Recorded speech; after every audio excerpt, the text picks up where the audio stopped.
On this episode of Trainings Productions isn't any ordinary episode. 24 hours, 1,600 miles total, traveling by air and by rail.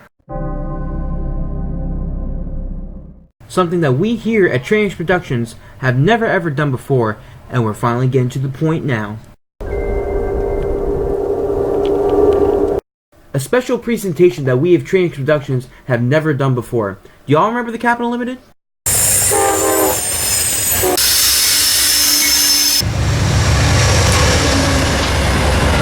You probably remember those trips that we took from Martinsburg to DC and back. Well, in this special episode, we're doing something different this time. I'd like to welcome you aboard my first overnight Amtrak trip on the Capital Limited, full route, Chicago to DC. Let's do this.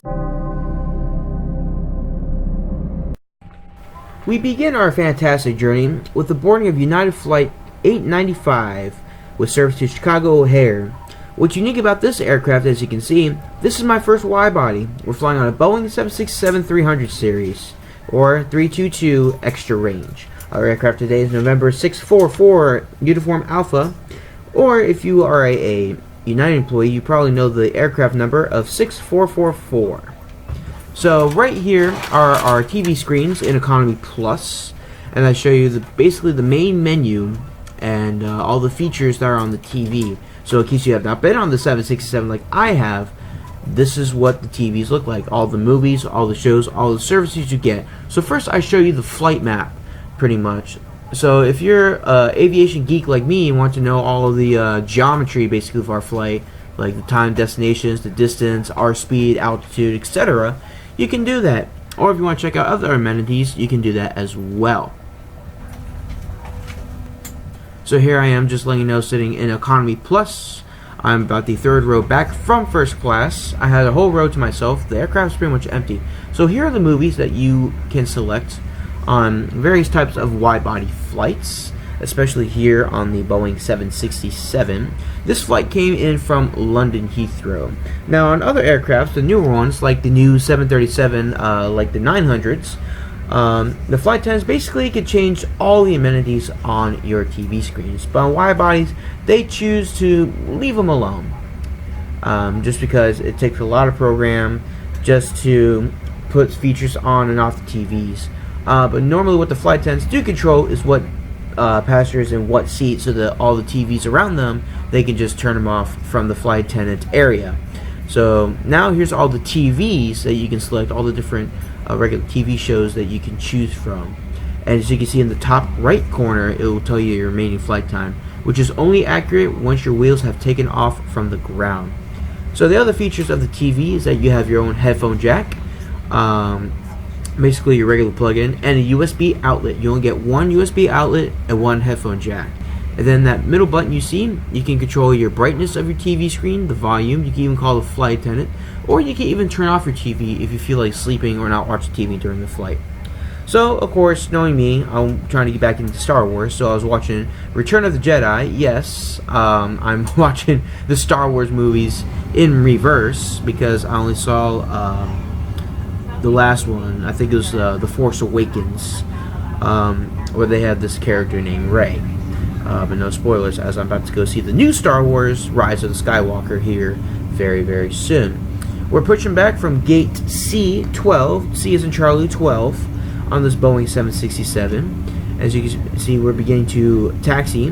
We're actually number 1 for departure. Traffic was very, very light on this rainy afternoon, as we are number 1 for departure. We were originally supposed to get de-icing, but we had a last minute change because the atmosphere was actually well enough for us to not get de-icing. So we took that chance and we departed. As you can see, we are on, I believe, Echo 2, excuse me, as now we are turning down Foxtrot westbound. And you'll see later on in this little clip that we'll be passing all kinds of aircrafts on what we call the holding pads, or the extra gates. At the extra gates, you can see all kinds of various aircrafts, which I don't know this. I know it's a 76, but I don't know what airline that was. It was probably most likely a private jet. And it's right by where our air traffic control tower is. So you can see all kinds of various aircrafts. So on my side, you have a Boeing 777-200 and two Embraer 145s. waiting for the next assignment. Over there in the right side where you see the Lonely Embraer 145, they're waiting for us. Now normally we have higher priorities, but if necessary, we'll usually hold if there's other traffic. But Express will normally be the holdings because they want to get all the big aircrafts out first, and then they get all the little flights. So that's typically how ground control works. Now there's other ways that different airports handle ground control. If you're one of those at Dallas and you continue to watch my videos, please help me make corrections if necessary, respectfully, and I will go ahead and do so. As we taxi down here, today we are choosing runway 30 for our departure. And like I said, we departed the gates at 1:41 p.m. or 13:41 hours Eastern Time, which was 6 minutes late. Right here we are lining up on runway 30, getting ready for departure. Yeah, we'll get back to you in the air about more details of this Boeing 767-300, my first United wide body. Enjoy the takeoff.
Wi-Fi is available, and we're excited to offer you free movies and TV shows on your personal device through the United app. You can find more information in the back of Hemispheres magazine. We're also now offering free direct TV. Sit back, relax, and enjoy the 100+ channels we have to offer. We'll be coming through the aisle offering a variety of complimentary drinks and a great selection of complimentary snacks. Today you can choose from pretzels, stroopwafel, or Biscoff cookies. Please let us know which one you would like as we come through the aisle. We also have alcoholic beverages and a variety of snacks available. You can find our menu in Hemispheres magazine. If you use your United Explorer Visa card on today's flight, you'll receive 25% back on your in-flight food, beverage, and Wi-Fi purchases. Please sit back, relax, and enjoy the flight. Please let us know if there's anything we can do to make your flight more enjoyable. Welcome aboard.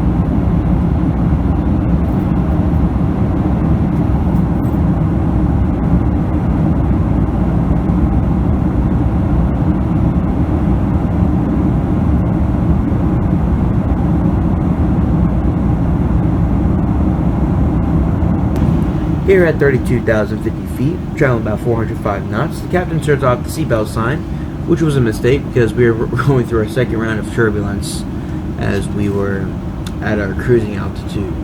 But I did go up to use the bathroom when I felt the shakiness. I'm surprised it didn't hit my head or we didn't drop out of the sky. It was just regular shaking turbulence. This flight was just under 2 hours. It was about an hour and 50 minutes long as we land on 27 left at Chicago O'Hare.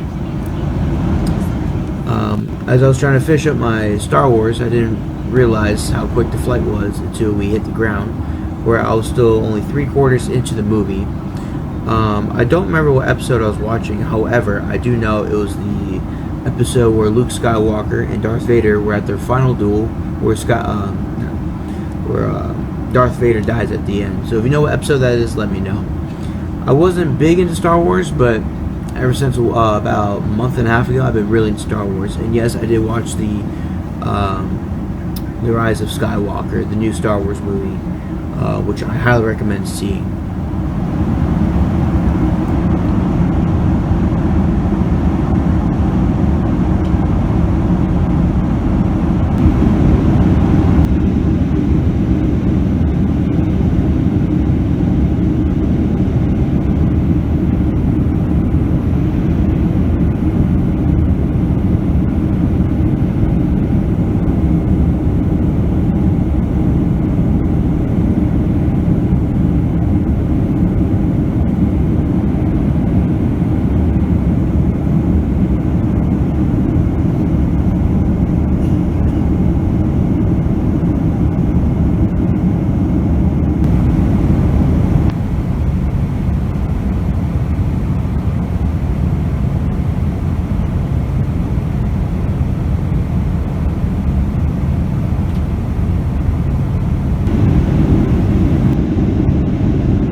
I love flying into our hubs because of the different operations that perform right in front of you, like watching my Boeing 76 download as another 76 gets towed into our neighbor gate.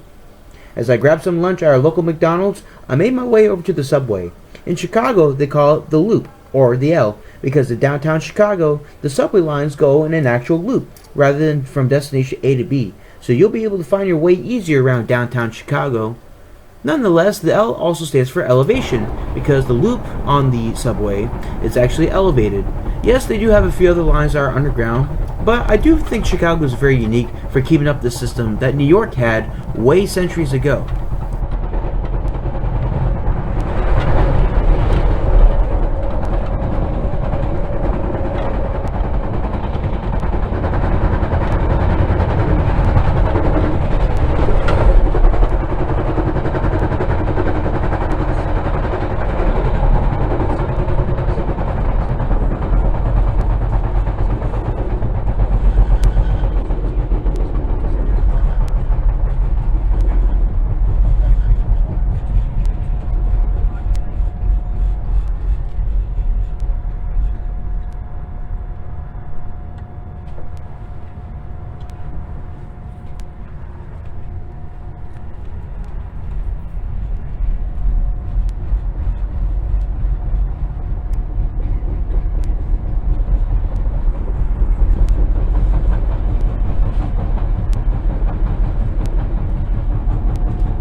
After battling 5 blocks with Mother Nature, walking from the L to Chicago's Union Station in nothing but 9-degree weather and heavy winds, I finally arrived. Christmas is just around the corner, and Amtrak is just getting started with the holiday decorations, with Toys for Tots, the Polar Express, and their national Christmas tree of current and fallen flag railroads.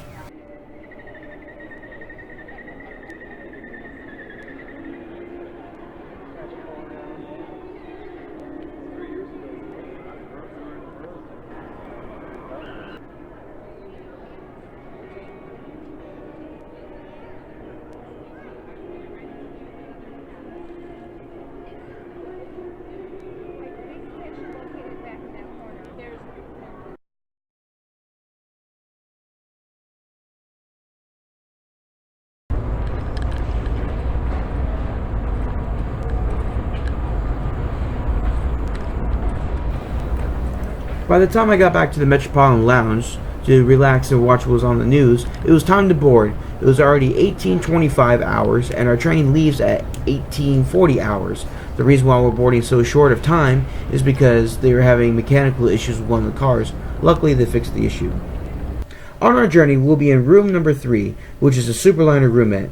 It features 2 seats on the bottom that fold down into a bed, with an additional fold-down bed on top. It also comes with a very big train table for the seats, so if you want to purchase a meal, or you want to read or do anything on the table, or a required table, you have a really big, spacious table, especially if you're by yourself like I was. It also comes with light settings, with dim settings for sleep time if you want to look around the room. When it's not that light outside and you just want to sleep with the light on, which, you know, some people do that. It also comes with 2 reading lights on each side. It also comes with only one single outlet, which is the only downside about the roomette I had. And also on one side it comes with a room temperature. It does have a call button for attendants in case you need to get somebody. In each car, they have a room attendant that will take care of you. It's pretty much like a hotel. The whole crew is very respectful, and they're really nice. They really took care of you, and they're at your service anytime they need it. So I give 5 stars for that. It also comes with 2 coat hooks for your big coats. It also comes with 3 rings on each coat, so you can hang as many things as you'd like. It also comes with a mini storage area to fit your little carry-ons. It also comes with a menu for dining because when you book first class or sleeper on any Amtrak, you get complimentary meal service and 2 free water bottles that you can get refilled for free. There are also restrooms aboard the train, but because I'm in a roomette, which is the smallest bedroom on the sleeping car, I don't get a bathroom, a fridge, or a shower. So everything for me is downstairs. So all the restrooms and the showers are downstairs. There's only one shower, and there's about 5 to 6 restrooms and 1 changing area. The shower also has a changing area downstairs. On the upstairs, if you have accessibility issues, or if you really need to go to the bathroom and can't make it down the stairs, there's also a restroom upstairs right at the stairs. Don't do that. It's finally 1840 hours, and Amtrak Chicago's dispatcher has just cleared us to depart on track 26 with no delay. Before we departed, I already met very interesting neighbors, one of which was traveling all the way from Sacramento, California, and we're heading to Norfolk, Virginia on the regional as soon as they get to DC. One thing I forgot to mention is the room also features a door on every room that locks from the inside only, and there's curtains for your privacy that's also on the door.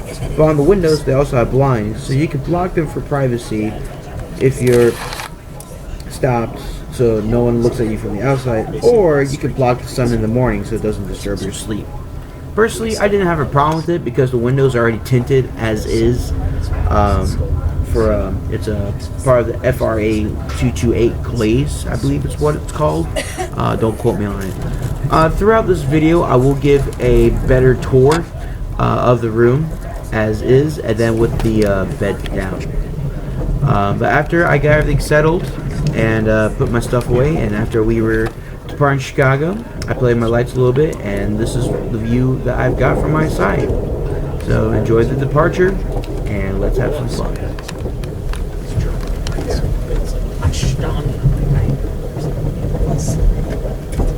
I took 3 years of French in high school. They're both Latin languages, couldn't be any different. Yeah. Whereas French is pretty beautiful, German is really like, up here it's like the most fleet awful. It's like we're considered like a place to take flight. Yeah. That's what that means. Like in German, you're saying I'm going to a place to take flight. Yeah. Isn't there an app where you take a photo and then it translates it? There was only, I thought about downloading it once because I couldn't, the way the schematic was, I couldn't figure out what the content. And I realized it was PDF, so I could flip it, like turn the PDF upside down and orient it the way I was looking at it. And once I did that, I'm like, I don't try. I just need to make sure. Yeah. So, This is so cool.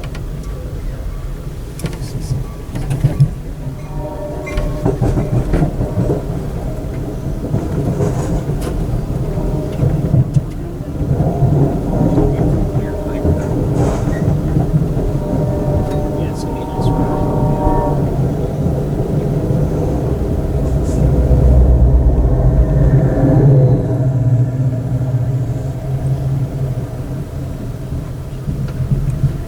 So now that they've consolidated the board, and I know this is going to be a newer experience as far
That's a big old train. We've been traveling for at least 10 minutes past it.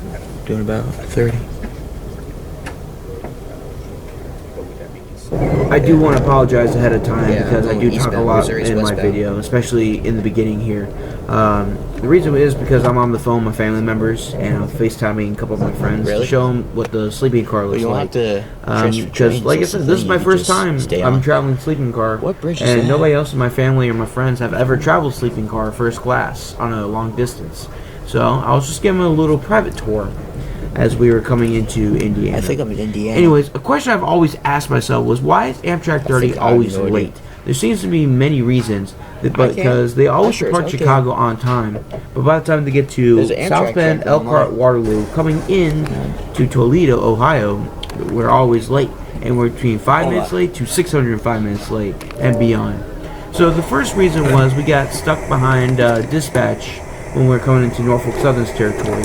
The second reason was we were stuck behind Norfolk Southern train because they have higher priority. The third reason is we were stuck behind an Amtrak that was in front of us. They have to make a few station stops before us, and because the way the departure schedule works, it doesn't work out and we can't get around. Before we knew it, I was wondering when we got to Indiana, and as soon as I realized we were near Chesterton, when we were gaining speed, getting away from the other Amtrak, we were passing Chesterton. So on the cameras you saw, that was our locomotive, which was number 13 leading, and number 197 trailing, which are two General Electric Genesis P42 DC locomotives. Very powerful locomotives and very modern. And I think it's a wise choice for long distance railroads. I know when we were departing Chicago, you saw an SC-44 Charger. That's because the Siemens versions of our new locomotives are starting to take over. And my personal opinions about them is I really like the Chargers. They outgrow pretty much everything else, and they're a really good economic reference to use.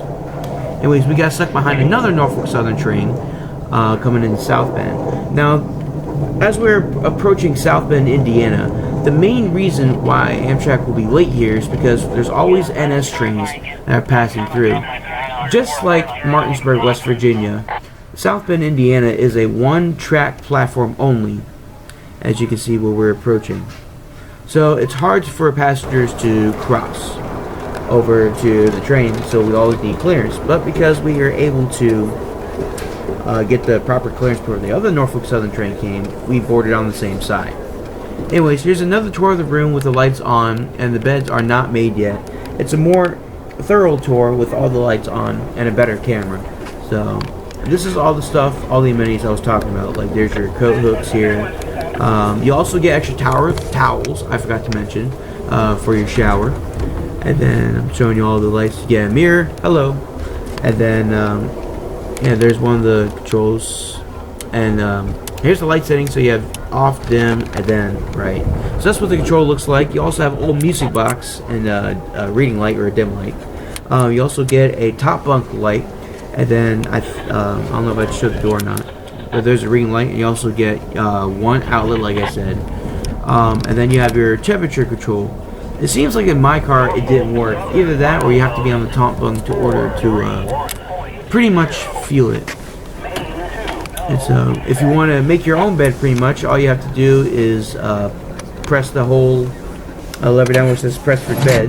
When you hit the lever that says "press for recline," you actually recline the bed, or the seat, excuse me. So, if you want to take a little snooze, or you just you recline, you can. Here's the door I was mentioning earlier. So, this is how you lock it. You put the one lever down and you latch it, and then there's the curtains.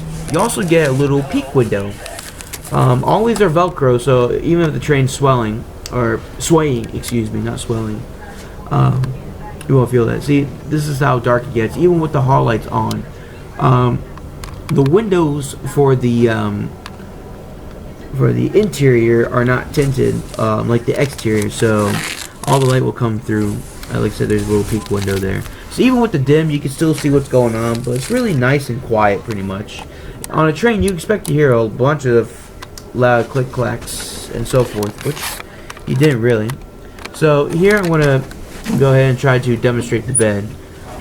It's kind of hard to with one hand doing all the work and then a camera. So as you can see, I'm kind of struggling here. But also in the next clip, I'll pull out the tray table. And yeah, pretty much everything else is self-explanatory. So I'll let you take a look at the rest.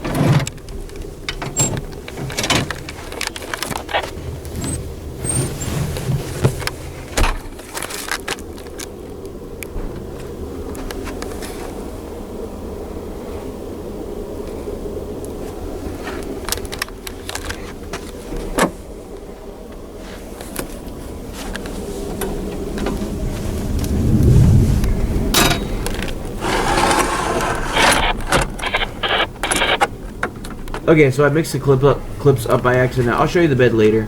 Anyways, here's the big tray table that is provided with. As you can see, it's very spacious. You can fold it up if you like to, so you can have a really small tray table.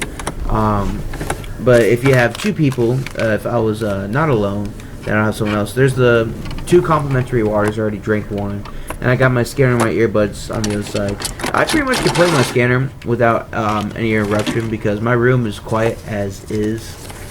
So there's no problem with that. So here's the dining menu. On Amtrak's Capital Limited, you have the flexible dining menu. If you're taking long distance trains, like super long distance, for example, like the Southwest Chief, the Empire Builder, the California Zephyr, they do what's called full dining or traditional dining, which features all your steaks and everything pretty much.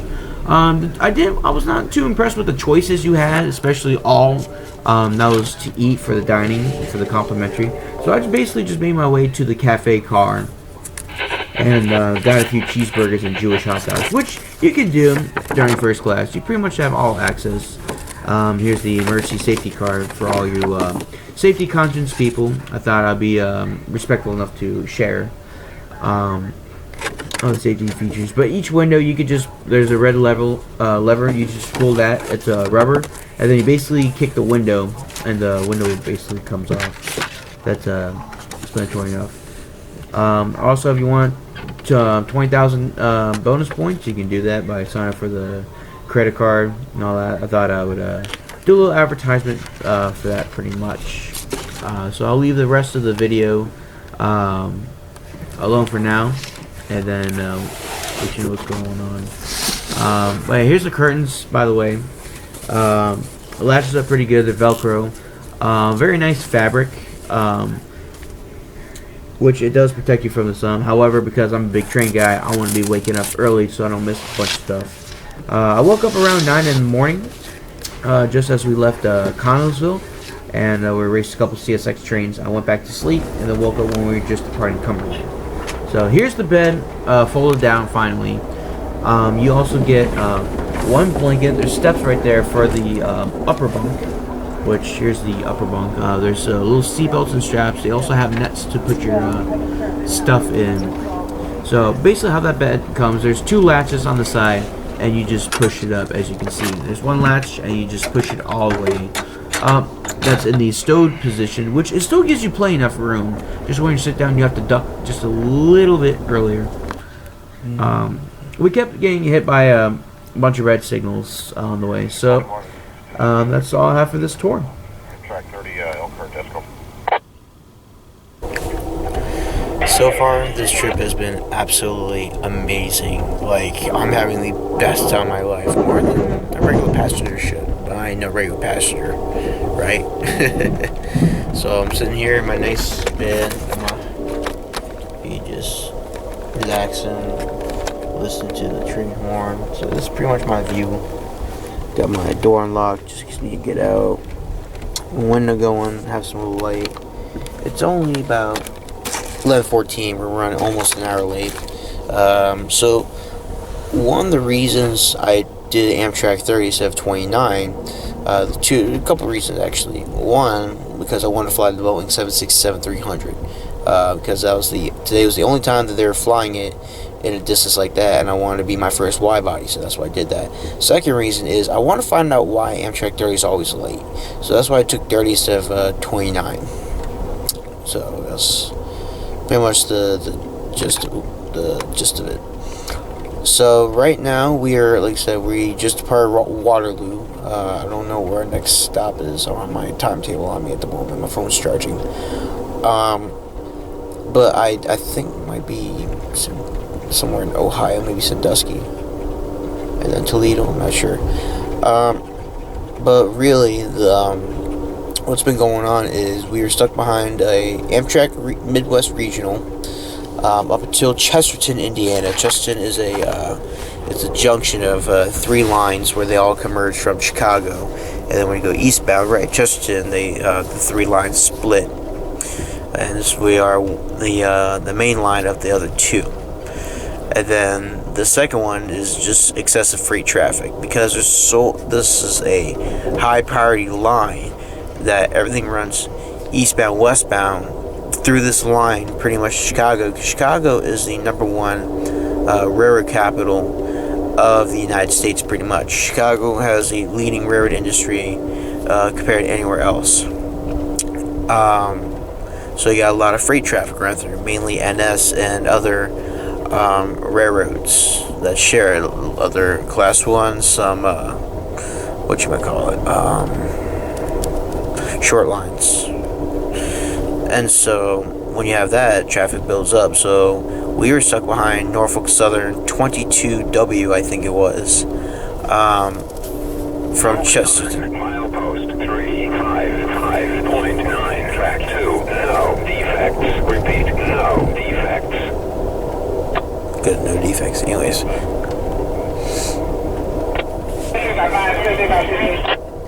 We'll do it again.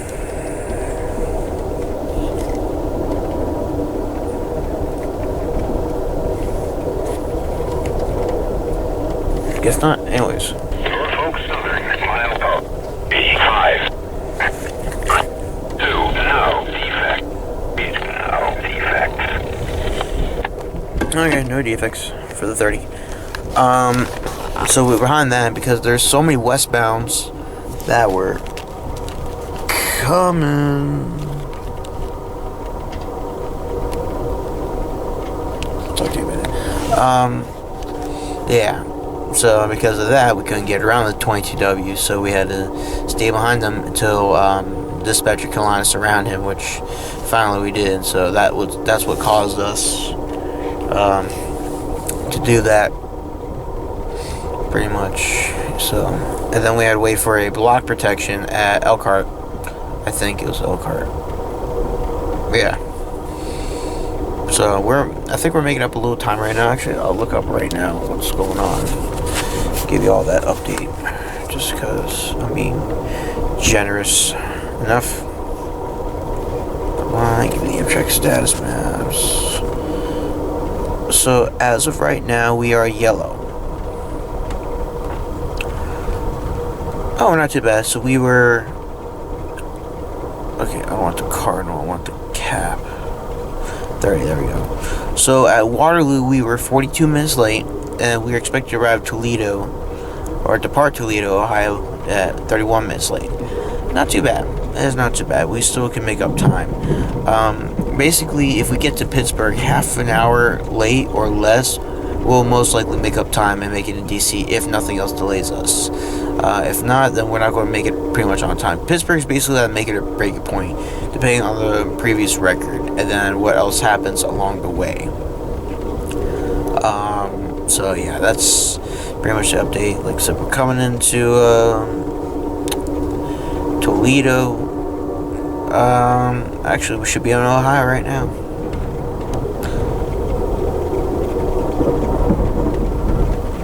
Yeah, Toledo will be our next stop. We're still with the Lakeshore Limited. Lakeshore is like right behind us. Not right behind us, but he's behind us. So, yeah. And that's pretty much all the updates I got. But yeah, this is my bed, and my Superliner Roomette. I love it. This has been an amazing trip. Great crew. They're a fantastic crew aboard. Especially the dining car attendant. He's an awesome guy. And also check out Amtrak's new merchandise. This is brand new. I just got the ACS64 with all the destinations. And then I got new baseball caps. Got the Amtrak Veterans Unit on. And yeah, pretty much it. We'll get back to you guys later.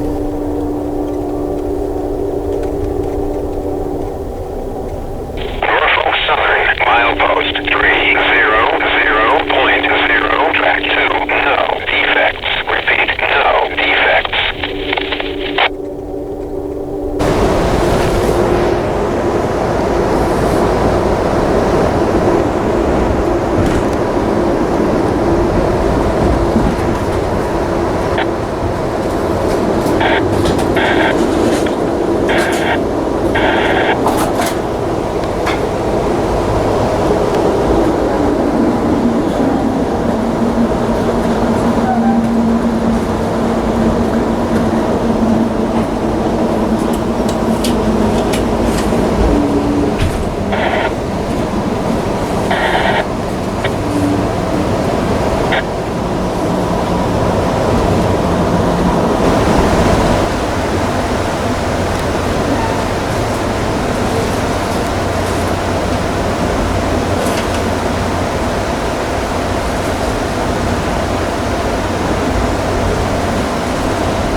Now this menu is the cafe car menu, so pretty much on every cafe car, on any Amtrak train, this is the base of what you get. So there's a lot of choices with breakfast, beverages, you get fresh selections, you get hot selections, beer, wine, different kinds of spirits, all kinds of snacks, and you get a couple of novelties like playing cards and passenger comfort kits. And like I said, this comes on any cafe car, pretty much on any Amtrak that serves food, beverages, etc. After leaving Toledo, Ohio 1 hour late, I decided to give another tour around the coach class cars. Now, there are usually 2 to 3 coach class cars, sometimes 4, on Amtrak's Capital Limited, which are located in the rear of the train. Now, you get 2 seats, which you can fold the seats and you can turn them into 4 seats if you have a lot of parties with you, or people in your party. You can also recline your seats, as well you can have a foot incline, and you have 2 large tray tables, especially you have 2 outlets. And one of the coach cars, you also have a baggage area, so where all your red cap checked baggage will go. This is pretty much what it looks like on the interior, which you can access for your bikes. Now downstairs in the coach classes, you have about 6 restrooms. I don't remember if there are showers or not. I'm sure there are, but the restrooms were really kept clean. They have vacuum suck capability, so that way you don't have to worry about clogging toilets if you're people like me, who sometimes you eat the wrong thing. There are also people who are really hygiene friendly, so they do a really good job on the restrooms. So this is an area of the dining car, which is accessible to first class and coach class people. On the other side of the dining car, you have a bar area and you have seats for the first class. This is the sleeper car interior hallway, pretty much where the roomettes are. There are roomettes on both sides, and then you have regular bedrooms on one side, as you can see here, where you can see the end of the one side of the train where the windows are, and then the other side you can see where the rooms are, which will be your normal bathrooms that include restrooms inside the cabin and sinks and all that. Now downstairs of the sleeping car, you have 4 restrooms. You also have this really nice shower, which is also a changing area. It's actually really roomy. You just gotta learn how to balance while you're standing up in the shower on the train. But pretty much everything looked very, very clean.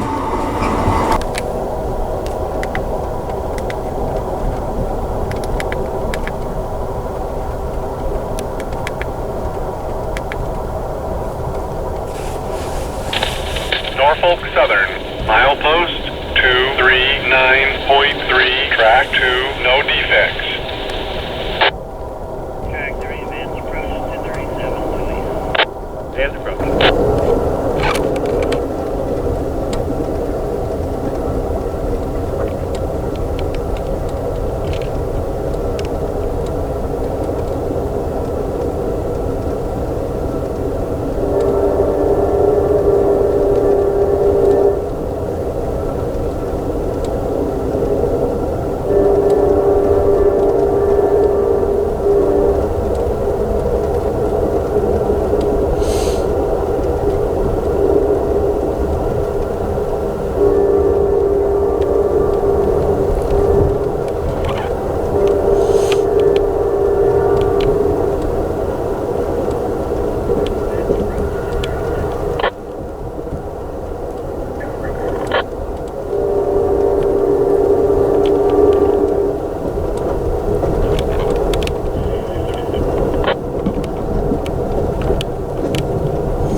The next morning, I was awakened by CSX Q136 heading eastbound towards Portsmouth, Virginia. It's approximately 7 a.m., and we just left Connellsville, Pennsylvania 45 minutes ago. We're still approximately 1 hour late, but we're still trying to make up time. We're currently on the CSX Pittsburgh line that runs from Pittsburgh, Pennsylvania, all the way down to Carmel, Maryland. So in the meantime, I filmed Q136 passing and a beautiful sunrise here in the Allegheny Mountains and fell right back asleep. Enjoy these 2 clips.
It's 10 a.m. and we're now departing Cumberland, Maryland.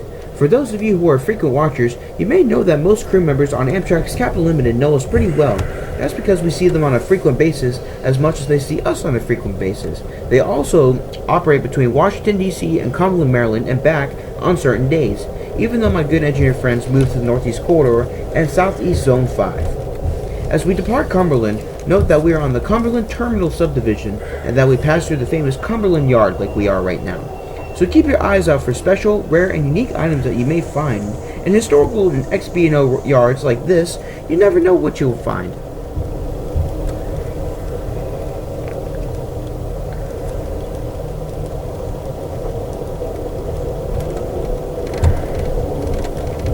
Traffic 30, engine 13, eastbound Amtrak, first medium. First medium, westbound.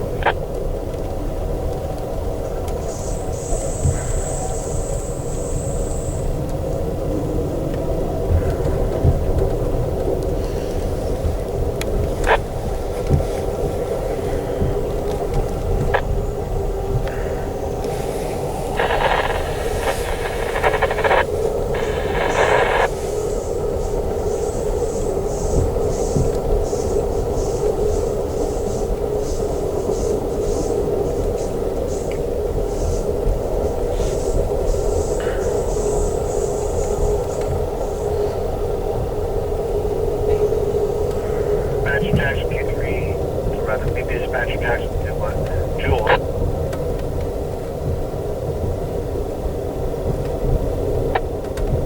Hey, get everybody out of the way, I gotta bring this 316 off of.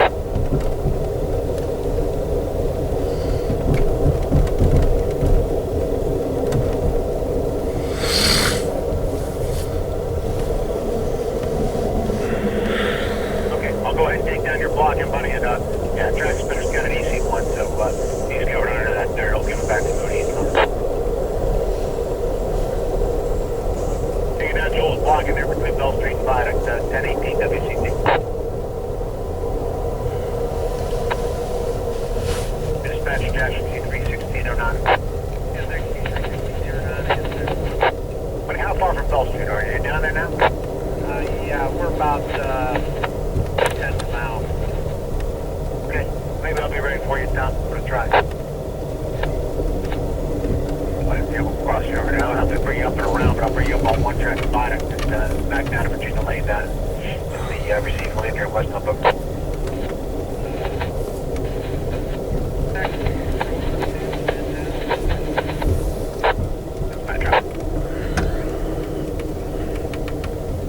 Dispatch Jackson to Harding up. Again.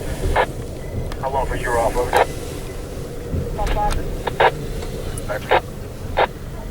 Traffic 30, engine 13, eastbound 1 to 2, medium clear, Mexico. Clear, Mexico, 1 to 2. Our engineer called a limited clear signal at Mexico.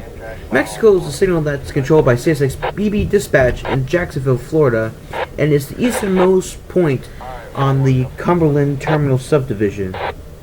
According to CSX Baltimore's division's timetable, the signal Mexico is the border between the Cumberland Terminal and the Cumberland subdivision, so we're just 2 more subdivisions and 2 more lines from getting home.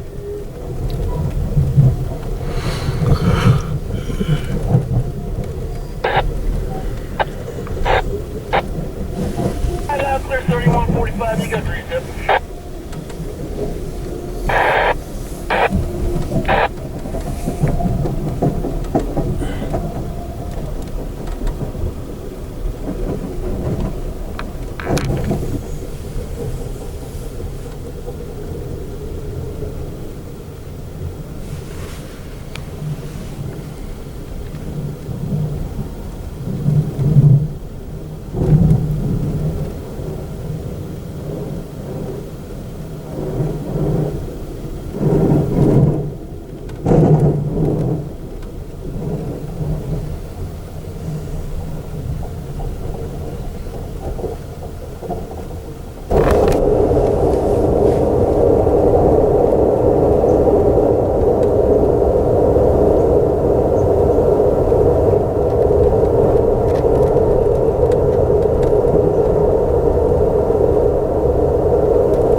This section of the Cumberland subdivision is called Cherry Run. A single track splits and turns into the Lurgan subdivision, but also splits and turns into an extra track for the Cumberland subdivision. Acts like a track number 4, mainly used by Amtrak but owned by CSX. The purpose is to move Amtrak around freight trains that's on the main line of the Cumberland subdivision or other obstructions which could delay Amtrak. When Amtrak gets to Martinsburg in both directions, they operate on track number 1 at Martinsburg because that's where the platform is. The station has a platform itself but is used for MARC trains only because the MARC yard is attached to that station track and there's no switch for Amtrak to get through. So Amtrak gets protection over track 2, which does not have a platform, and makes a stop on track number 1. As like I said, we'll get protection from the BB Dispatch Baltimore. When we get to the other side of the track 4, we'll be in Peterson Yard, which is right outside of Martinsburg, West Virginia, and we'll return back onto the main line at a signal called West Cumbo. As we are now arriving in Martinsburg, West Virginia, you can see where that Martin GP39 H-2 locomotive was sitting. Usually you'll see stuff like that out here, but you never know until you come out. So that is your first indication that we're starting to get into MARC's territory, because out in Martinsburg, MARC has their own little 2-track yard that can fit up to 4 trains.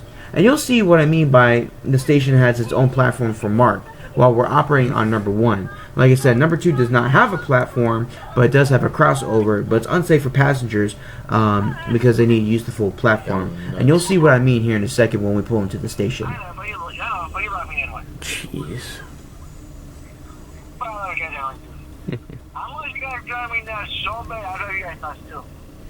Mm-hmm.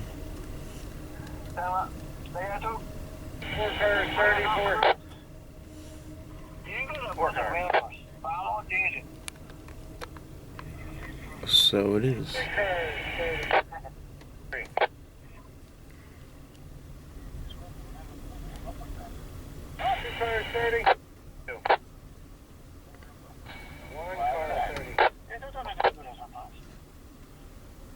Where you get it? Stop it.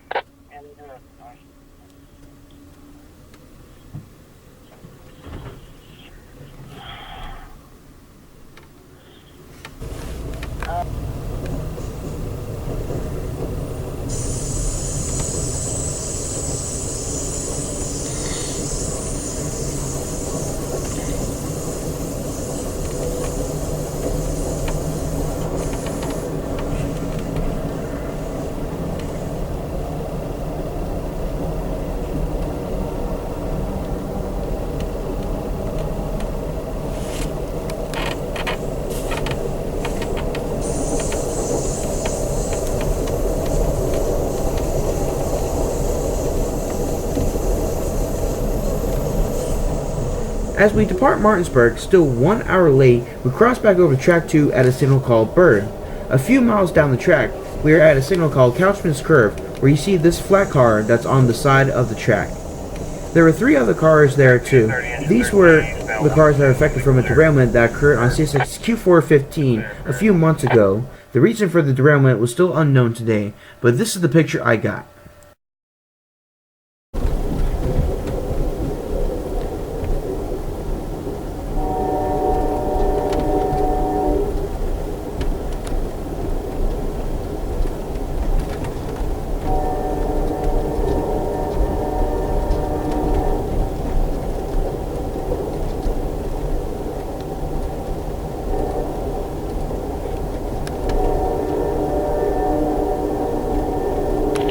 CSX Equipment Defect Detector. Milepost Niner 5.6. Track 2.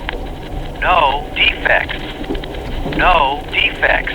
Total axle 40. End of transmission.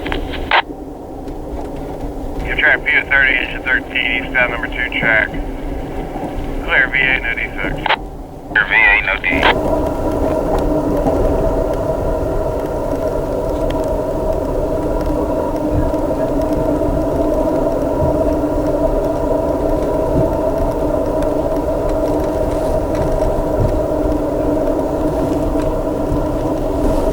In case you were wondering who I was on the phone with, that was Philip Lee and Chris F. Railfan. two members from my Rail Line 9 crew as they were setting up at Shenandoah Junction, West Virginia, waiting for my train to pass. The area we are currently in is called Shenandoah Junction, West Virginia. We just passed a signal called Hobbs, which means we're one signal point away from Philip and Chris to catch me on Amtrak's Capital Limited at Shenandoah Junction, West Virginia, at waypoint milepost 89 on the BA.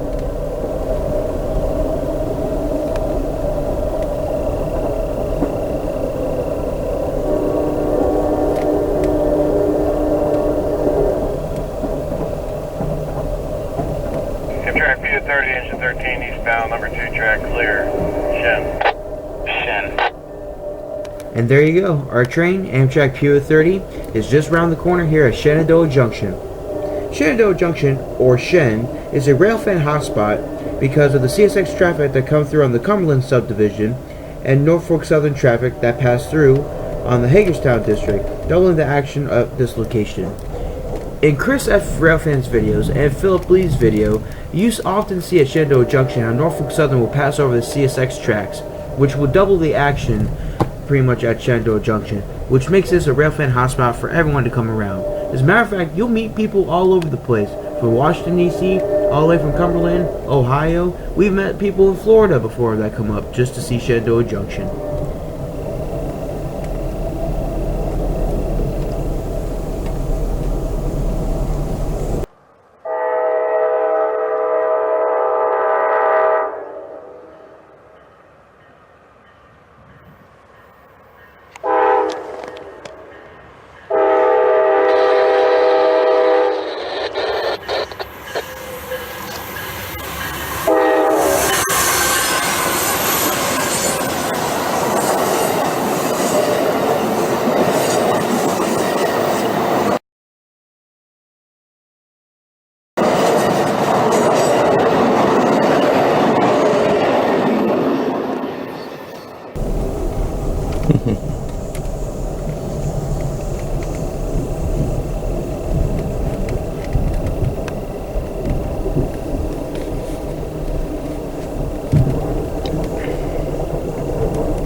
Big shout outs to Chris F. Railfan and Philip Lee for filming me go by.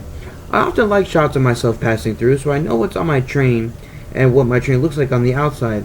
I didn't get to see the locomotive, so it'll be interesting to see what I had, and I didn't know until Chris and Philip called me as soon as I got into Harper's Ferry. Since we now arrive at Harper's Ferry, we're about 55 minutes late. Even though we made up about 5 minutes, it still wouldn't make up the time to make us on time. The bridge that you'll see across the river is the CSX Shenandoah subdivision, which is a dark territory line that runs from here, Harper's Ferry, to Millville, West Virginia, to Winchester, all the way to Strasburg, Virginia, connecting with the Norfolk Southern B line, or at least the abandoned section of it. 2 weeks after I got off this train, a CSX empty grain train derailed and damaged the pedestrian side of the bridge. The cause of the derailment was that the engineer applied too much power, causing a string-line derailment of 7 cans.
Track P to 30, engine 13, eastbound, number 2 track, approach medium, Sandy Hook.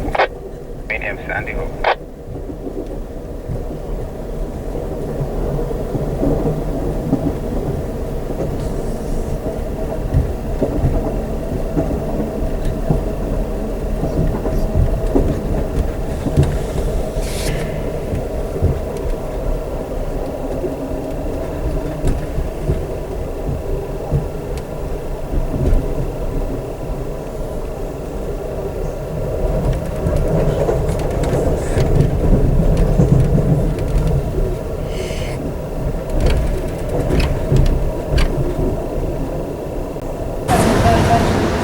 This area is called Weaverton, a border control point dividing the Cumberland subdivision and the metropolitan subdivision, which we're on right now. Weaverton is the westernmost point on the CSX metropolitan sub and is my home line. After crossing over to track 1, for no odd reason thanks to BC Dispatch in Jacksonville, we pass through Brunswick, Maryland.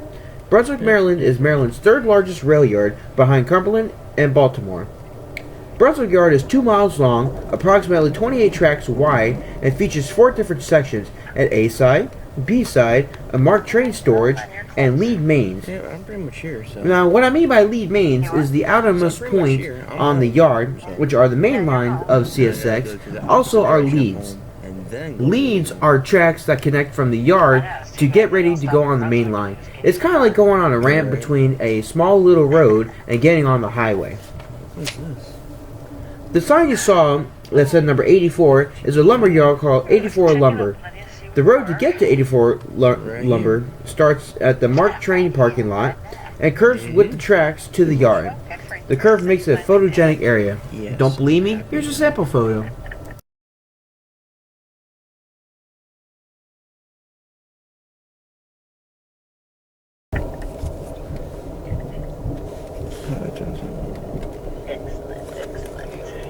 Yes. And then we'll be home soon. How many times did Grandma call you? I called her once. That was it. Oh, he did? Yeah. Yeah, she kept telling me to go take a shower. I'm like, no. I don't take showers anymore. Plus, I have stuff to clean, so it wouldn't be worth it.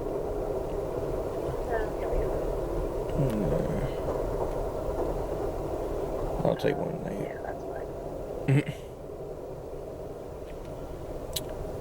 Yep.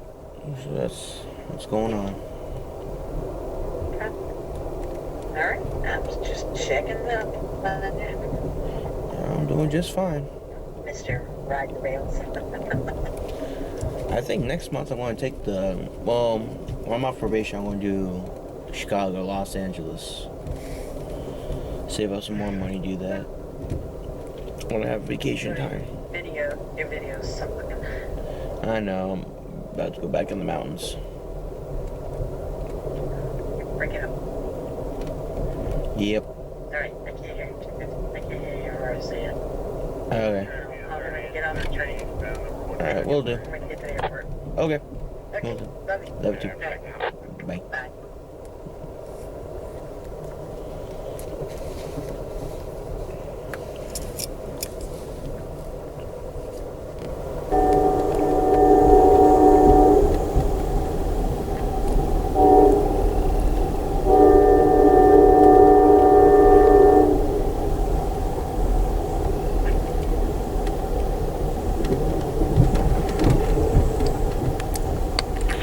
CSX Equipment Defect Detector. Milepost 72.1. Track 1. No defects. No defects. Total axle 40. End of transmission. Track P to 30, engine 13, east 1. Approach medium, high rock, no defects. Medium, high rock, no defects. Never mind. Come on down. Never mind, here we go.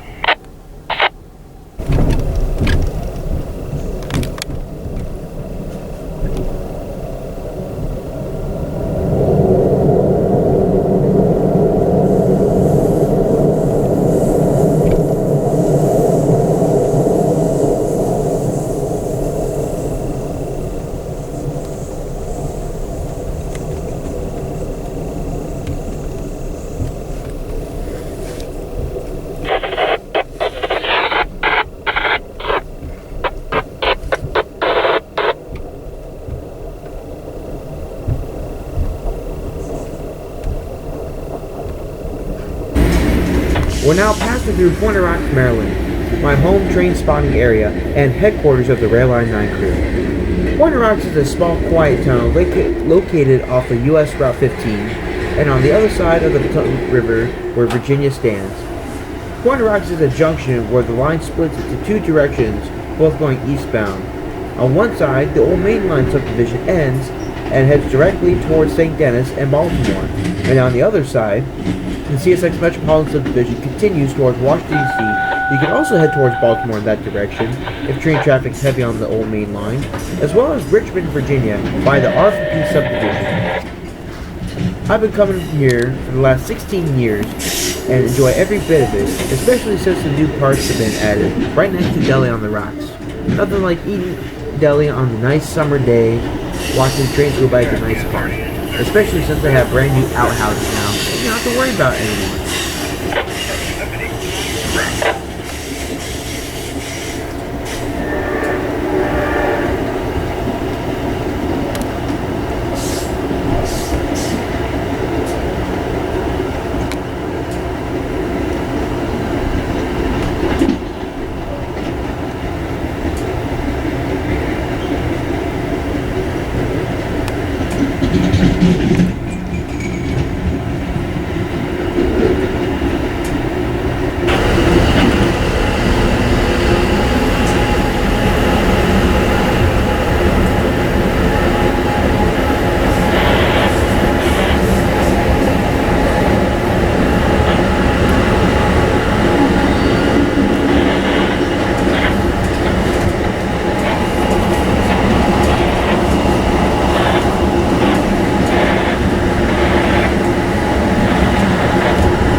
For some odd reason, CSXBC Dispatch has been switching us around a lot. Our first switch was from track 2 to 1 at Weaverton, and then from track 1 to 2 at Tuscarora, and then again right here at Dickerson from track 2 to 1, and then later on from track 1 to 2 at Clopper. This must be the railroad's version of weaving in and out of traffic. Maybe it's just because we're near the DMV. I'm not exactly sure.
Equipment defect detector. Milepost 3.1. Track 1.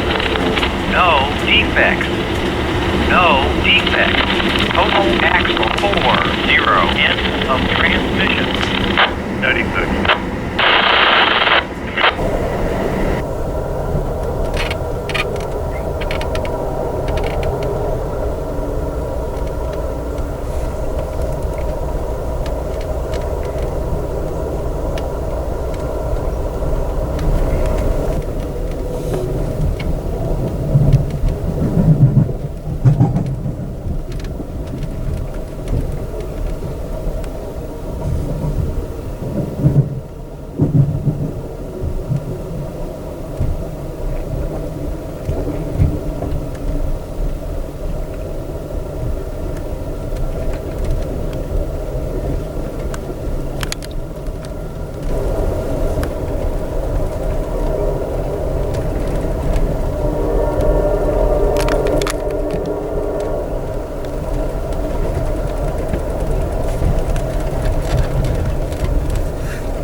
Equipment defect detector. Milepost 2.6. Track 2.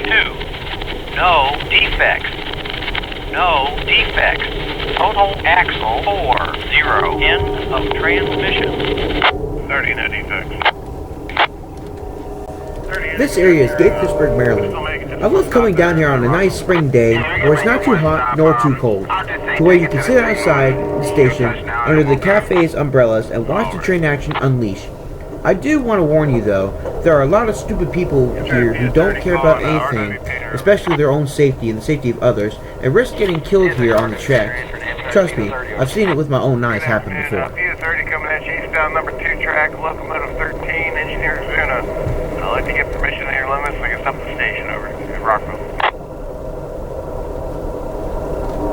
Alright, Amtrak 30 with lead engine, lucky number 13, MRW Mayor 60, eastbound number 2 track. Do my entire limits, BA 18.3, BA 16.5, all at max speed, and okay on the restart there, over. Alrighty, understand. PO30 has permission to limit eastbound number 2 track. BA 18.3, BA 16.5, maximum speed, and okay on a restart, get out of town, over. It's good copy, 1310, over. Good copy, 1310. Thank you, have a good day. You do the same, man. Yeah, back here, 1310 on the stop and go at Rockville.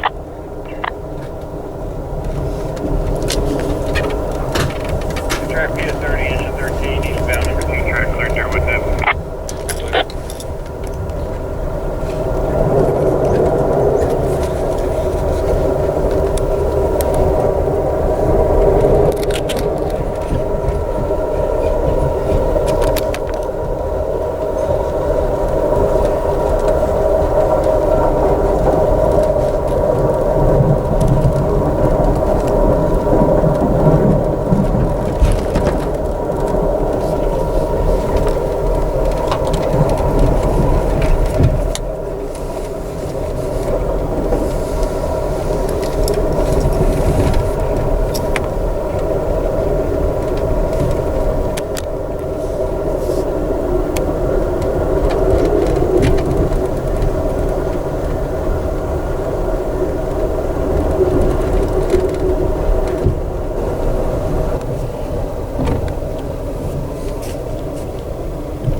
Be good. Stop.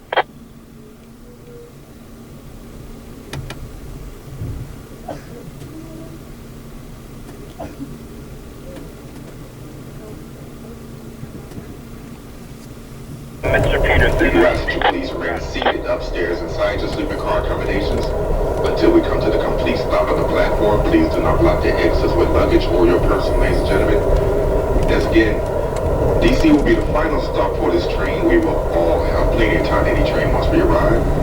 So we do ask that you please remain seated.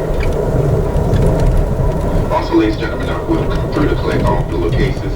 Any used towels you may have, if you please be so kind to remove your pillow slip from your pillow, or just come around and collect that as well as any used towels. Upon arrival with uniform, red caps wait to assist anyone who needs help with luggage or help get inside the station itself. Just keep in mind, ladies and gentlemen, there are more of us than there are them, so your patience is greatly appreciated. They will come back and forth to the train as needed. And if you have jet luggage, this is your final stop. We will pick up your jet luggage inside the station 15 to 20 minutes after we have arrived. That's 15 to 20 minutes after we have arrived. At the baggage claim area, from gate E as an echo. If you have further travels with the long distance trains, your jet luggage will be placed on the next train. Good afternoon, Mr. Peterson. I'd like to thank everyone for joining me from Chicago Chicago track in between. Locomotive 13, engineer's Pleasure to limits. serve you. And as always, track. Do hope to see you in the near future. We do apologize for our late arrival today due to unforeseen circumstances, ladies and gentlemen. Hope has caused too much of inconvenience. For this train,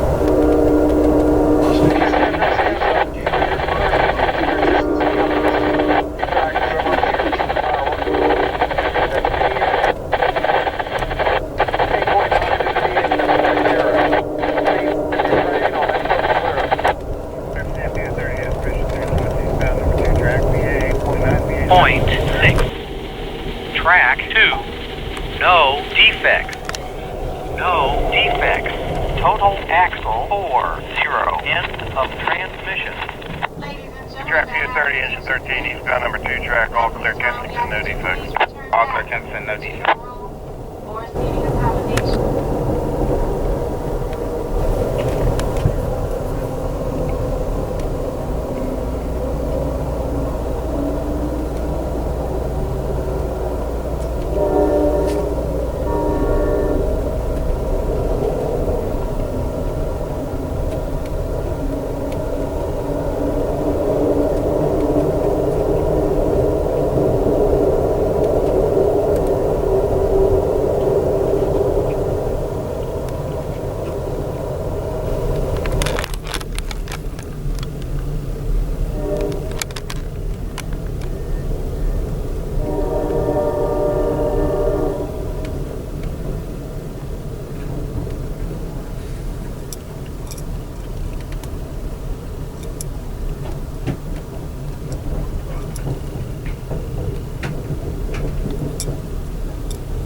Eastbound 30, going K Tower, over.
As we sadly end our journey here in Washington, D.C., I would like to personally thank you for watching.